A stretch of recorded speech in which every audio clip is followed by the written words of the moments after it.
Sugar के मरीजों के लिए एक इंतहाई कीमती नुस्खा मैं आपको आज बताने जा रहा हूँ। आमतौर पे हुक्मा हज़रात जो हैं ऐसे नुस्खे, जो कीमती नुस्खे होते हैं, उनको छुपा के रखते हैं और अपने आने वाली नस्ल को सिर्फ देते हैं, बाकी किसी मरीज़ को तो वो सुंदक भी नहीं निकालने देते। तो दोस्तों, शुगर के लिए बेहतरीन नुस्खा, जिन लोगों की इब्तदाई शुगर है वो ये नुस्खा इस्तेमाल करेंगे तो इंशाल्लाह उनकी शुगर ठीक हो जाएगी और वो तंदुरुस्त सेहतमंद हो जाएंगे।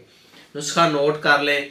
और पहली गुजारिश ये है कि आपने थोड़ा परहेज़ करना है, मीठी चीज़ों का परहेज़ करना है। बाकी फ्रूट वगैरह जो है वो आप खा सकते हैं, और आर्टिफिशियल जो मीठा है, मिठाइयाँ वगैरह जो हैं या कोल्ड ड्रिंक जो है, ये मीठी चाय, उससे परहेज़ करना है आपने।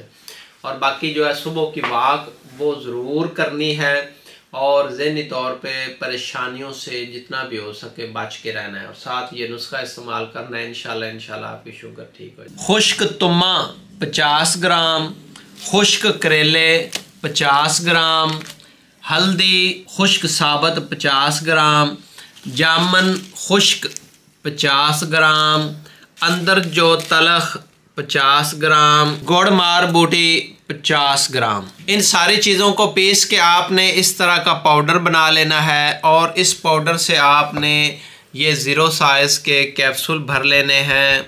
एक कैप्सूल सुबह, एक कैप्सूल शाम, खाना खाने से आधा घंटा पहले इस्तेमाल करना है। इंशाल्लाह आपकी इब्तदाई शुगर ठीक हो जाएगी। बाकी जिन लोगों का पुराना मसला है वो इसको मुसलसल इस्तेमाल करें, कम से कम 4 माह तक इस्तेमाल करेंगे तो उनकी शुगर भी कंट्रोल हो जाएगी। बाकी हमारा मुकम्मल कोर्स मौजूद है शुगर के लिए। जो दोस्त नुस्खे वगैरह नहीं बना सकते उनके लिए मुकम्मल शुगर के लिए कोर्स है, जिसमें ये कैप्सूल हैं जो सुबह शाम लेने होते हैं। ये इंतहाई कीमती होम्योपैथिक मदर टंक्चर्स का मजमुआ ड्रॉप्स हैं, और ये एक सफूफ है, एक सप्लीमेंट है जो कि सुबह शाम लेना होता है।